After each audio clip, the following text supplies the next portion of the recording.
Hey, it's Dustin Miller with Fair Realty in Victoria, BC, and this week I'm going to be talking about this new sharing economy, or sometimes called the collaborative economy, and in specific stuff like Airbnb and VRBO, and how these short-term vacation rental websites are affecting nominal rents in urban centers. And some people are arguing it could even go as far as raising property value due to the increased revenue potentials that these properties can now yield by using these services. So last night about 40,000 people rented accommodation from a service that offers over 250,000 rooms in, 34,000 cities in 192 countries. You may be familiar with this website, Airbnb. So they chose their rooms and paid for everything online, but their beds were provided by private individuals rather than a hotel chain. So hosts and guests were matched up by Airbnb. This is a now San Francisco-based firm. I believe it was originally founded in Vancouver, Canada.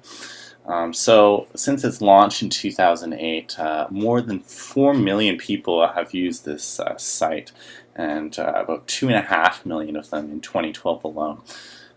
So this is the most prominent example of this huge new sharing economy in which people are renting beds, cars, boats, and other assets directly from each other, coordinated via the internet. So, as you know, occasional renting is cheaper than buying something outright, or renting from a traditional provider such as a hotel or a car rental firm. So the internet is making it easier and cheaper than ever to aggregate these micro supply and demand markets. So you have like smartphones with maps and satellite positioning. You can find a nearby room to rent or a car to borrow. Online social networks and recommendation systems help establish trust in these markets. And then you also have internet payment systems which are handling the billing aspect.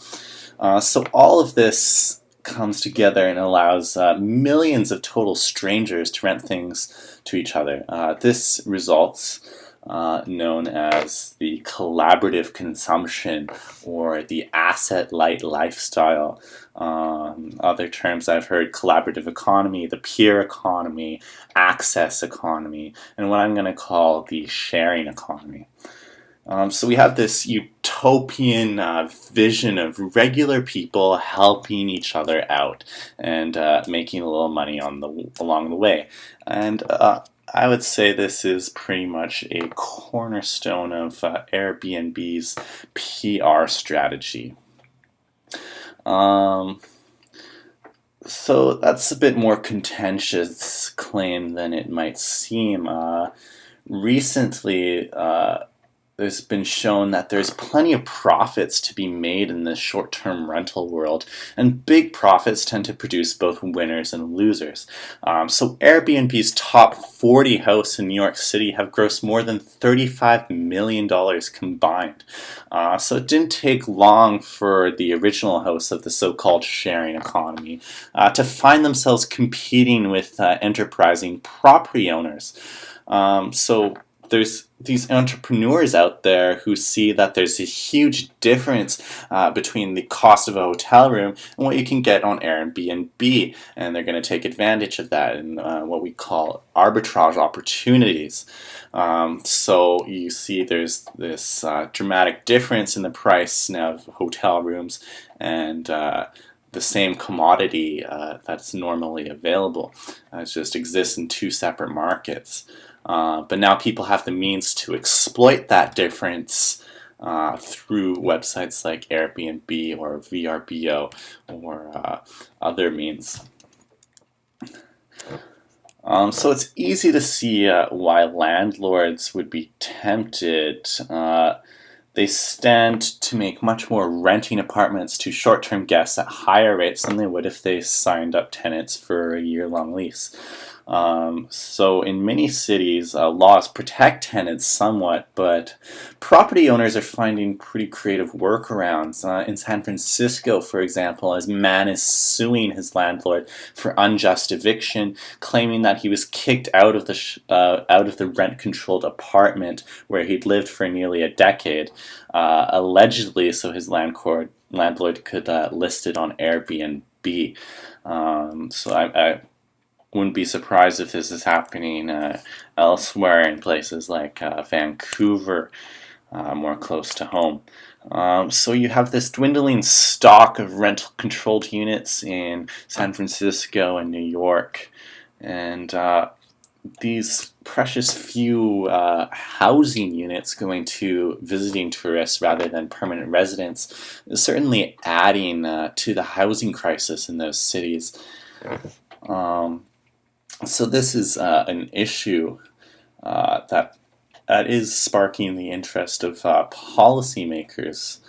Of course, policymakers are also have a keen eye on the revenues that may become taxable in the future. So one of the main benefits of the sharing economy is that it's enabling people to make more efficient use of their resources, but increasingly the effect is opposite. Property owners now have a financial incentive to keep their houses empty more of the time in anticipation for potential tourist dollars. And I see this could become an issue here in Victoria. We have over 3.5 million visitors per year, about 500,000 daily visitors from the cruise ships. So in a tight housing market, these effects can be quite dire. So you have fewer places in the rental market, decreased supply. You're going to have increased evictions and rising rents for everyone. So the battle over short-term rentals has gotten most attention in New York City, of course, and where Airbnb has been fighting various legal battles. So Airbnb's most significant obstacle has come from those who want to protect the status quo, hotel companies, and of course the government. So even though people would be glad to see overpriced hotel rooms go, with them might go important systems of protections, from union wages for hotel workers to complex rent control laws. So another issue is that I see can be illustrated in an example. So let's say instead of having someone live in a house who's contributing to the community, you're turning the house into a place that gets rented out a couple times a month. So increasingly, Vancouver properties are becoming owned by people who don't live there, creating a slightly absurd situation in which a visitor from Victoria pays Airbnb fees to a property owner who may well live in Victoria himself. There's been reports of people outright purchasing real estate for the intent of renting on Airbnb, and also less common situation where a single person rents out multiple properties from different rental companies and sublets them on sites like Airbnb. So you can see that the existence of Airbnb causes costs to rise across the board, but benefits are spread in unequal ways. Not everyone's augmenting their income with vacation rental profits. Some people actually live in their homes without going through this. So those who do list their house on Airbnb or VRBO stand to make more money than others. Interesting, there was a recent Harvard Business School study which found that black hosts on Airbnb consistently charge less than non-black hosts listing similar properties. So if you happen to be a young Caucasian white host with a decent room, you may be able to make more money than others around you. So of course we have this conflict of individual motivations, but we see that sometimes individual actions are adding up to civic and societal problems. Civic and societal problems that are catching the interest of both policymakers and big business.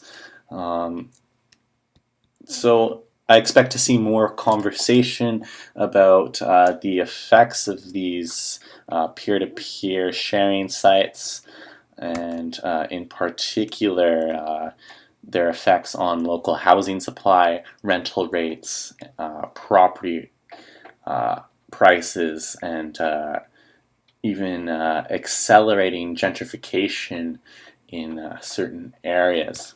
So that's all for this week. If you'd like to learn more about revenue properties or purchasing investment properties here in Victoria, I'd be happy to help. Check out my website, dustin-miller.ca.